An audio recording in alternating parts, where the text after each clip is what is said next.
చాలా మంది weight loss కోసం ట్రై చేస్తుంది. వాళ్ళు డైట్స్ చేసి, క్రాష్ డైట్స్ చేసి, తర్వాత 1 meal a day ట్రై చేసి వెయిట్ తగ్గట్లేదు అంటే ఏం పాసిబిలిటీస్ ఉండొచ్చు, ఎందుకు తగ్గట్లేదు? దాంతోపాటు వెయిట్ తగ్గకపోవడం పక్క పెట్టించి వెయిట్ పెరుగుతూ ఉంటారు. నేను లిటరల్గా వాళ్ళ ఫుడ్ డైట్ చూసినప్పుడు దే హార్డ్లీ ఈట్ ఎనీథింగ్. ఏమి తినకుండా బాడీ ఎందుకు వెయిట్ పెరుగుతుంది? సో దీనికి సైన్స్ ఏం చెప్తుంది?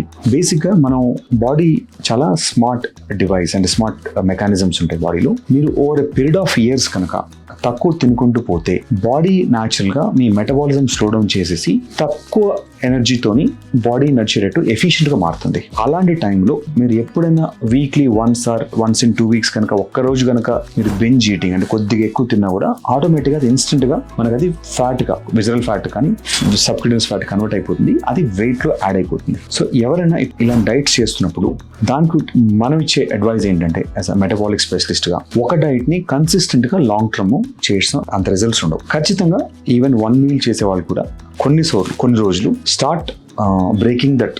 ఒక 3 months అట్లా చేసినప్పుడు వీక్లీ 1 or 2 చీట్ డేస్ పెట్టుకోవాలి. ఆ చీట్ డేస్ అంటే not necessary that you have to eat sweets sugars తినమని కాదు.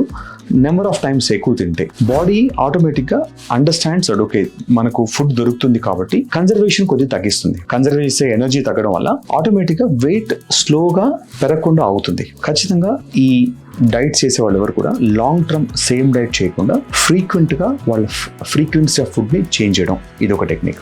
దీంతో పాటు muscle strengthening, muscle gaining exercise చేసినప్పుడు ఆటోమేటిక్గా మెటబాలిక్ రేట్ పెరుగుతుంది కాబట్టి ఆకలి పెరుగుతుంది. దాంతోపాటు కొద్దిగా ఫుడ్ కూడా ఎక్కువ తింటారు. సో ఖచ్చితంగా మీరు ఎక్సర్సైజ్ని కనుక పార్ట్ ఆఫ్ మీ లైఫ్లో కనుక ఇన్కార్పొరేట్ చేసుకోగలిగితే అప్పుడు మీ వెయిట్ గెయిన్ లేకుండా అదే లీన్గా ఫిట్గా మెయింటైన్ చేయగలుగుతారు లో క్యాలరీతో కూడా. బట్ ఖచ్చితంగా exercise should be part of your life.